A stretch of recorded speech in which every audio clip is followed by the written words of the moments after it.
A história que vou contar para vocês se passou no ano de 1992, na cidade de Pedreiras, no Maranhão, e foi narrado pela irmã da minha mãe.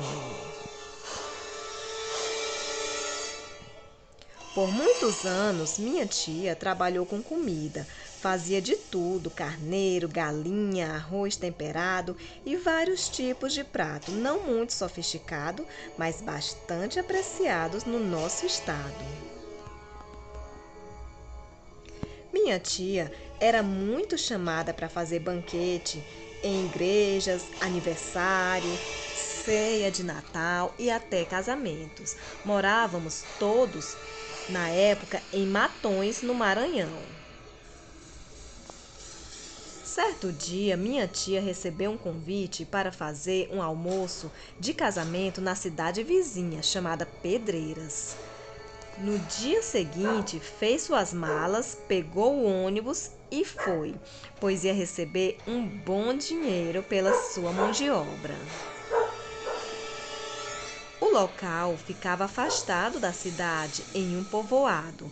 Quando minha tia chegou na casa, logo foi recebida pelos pais da noiva, que disseram ouvir falar muito bem dela e de sua famosa mão de fada, que fazia de um tudo e muito bem feito. O casamento seria em um sábado de manhã e minha tia chegou na quinta-feira à tardinha, para já começar no dia seguinte cedinho a preparar toda a comida.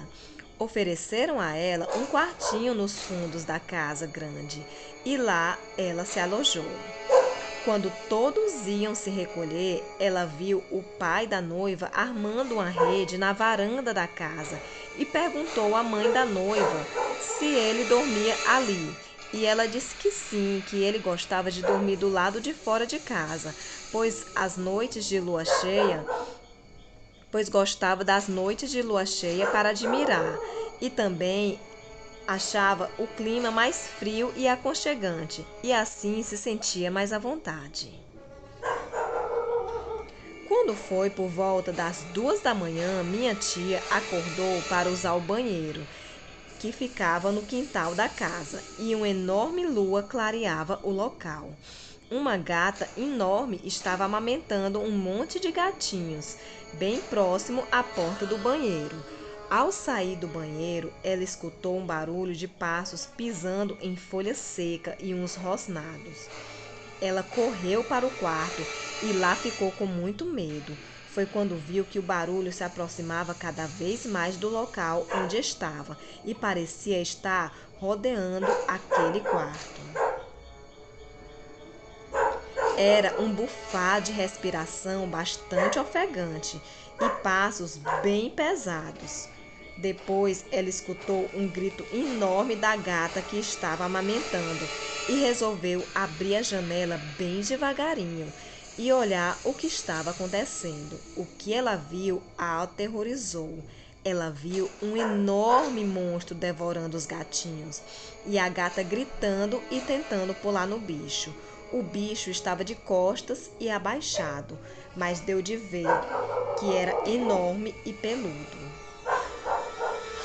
Minha tia fechou a janela tremendo de medo e começou a orar.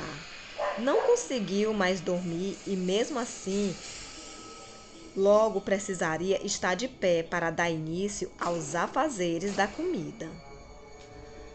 Quando minha tia foi para a casa grande, nada comentou do ocorrido com os donos da casa e apenas fez seu serviço, mas o seu pânico maior estaria ainda por vir.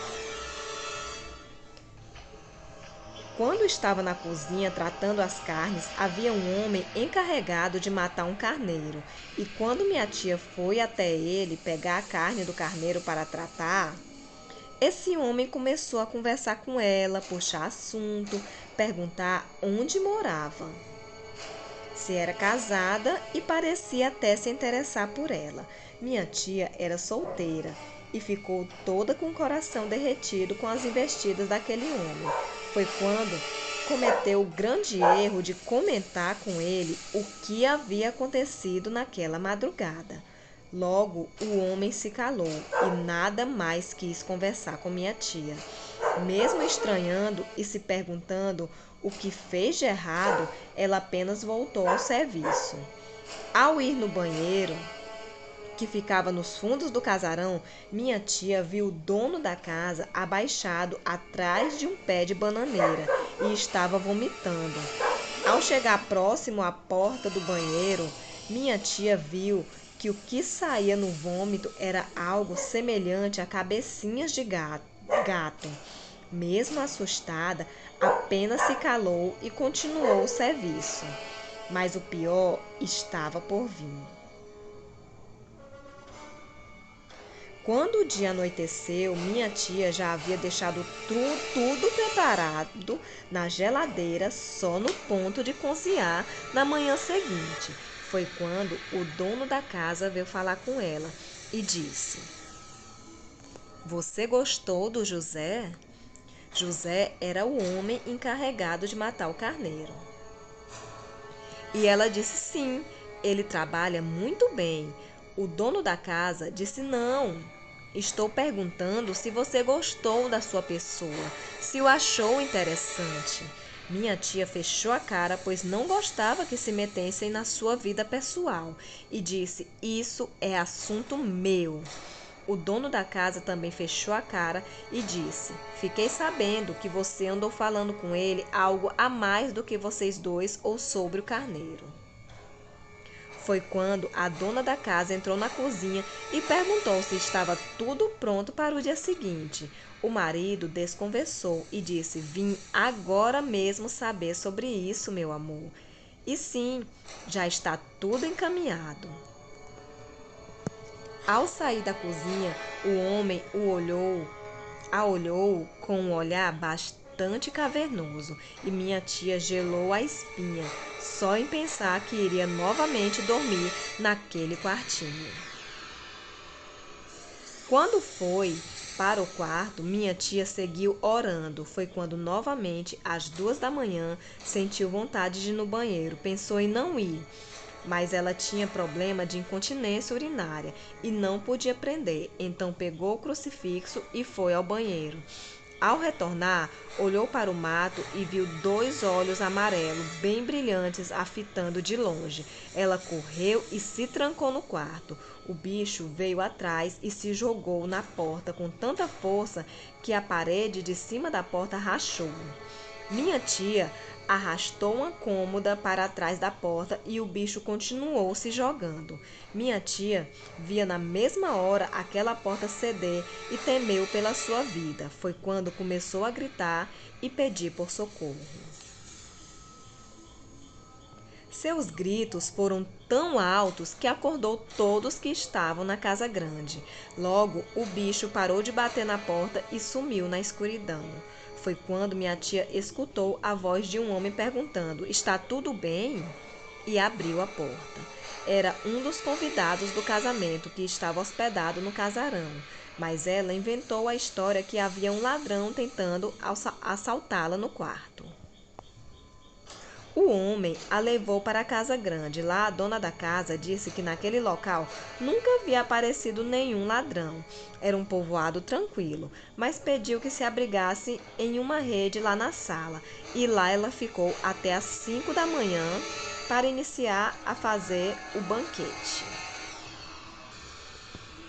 Quando minha tia estava na cozinha, sentiu que alguém a observava e olhou para trás. Era o dono da casa, que a encarava da porta da cozinha. Minha tia fez que não viu e o ignorou. Na hora do almoço do casamento, mesmo aflita pelo que aconteceu, minha tia ficou ali para servir os convidados e sempre com um sorriso no rosto. Quando o banquete terminou e antes do casamento acabar, minha tia falou com a dona da casa e pediu o seu pagamento, pois precisava ir embora, não queria perder o ônibus. Mas na verdade, minha tia estava em pânico se precisasse passar mais uma noite naquele local. A mulher foi chamar o marido para fazer seu pagamento. O homem veio entregar o dinheiro e, antes de ir embora, pegou no seu braço e disse: Vai contar novamente para alguém o que aconteceu essa noite? Minha tia só respondeu: Não, senhor, e se retirou. Minha tia chegou em casa com muito medo e começou a ter pesadelos e acordar de madrugada. Ela guardou essa história com ela durante muitos anos. Só depois de uns 5 anos que resolveu nos contar. Ela conta que tinha medo do dono da casa saber que ela andava espalhando por aí qual era o seu segredo. O dono da casa se transformava em um bicho todas as noites de lua cheia. Boa noite.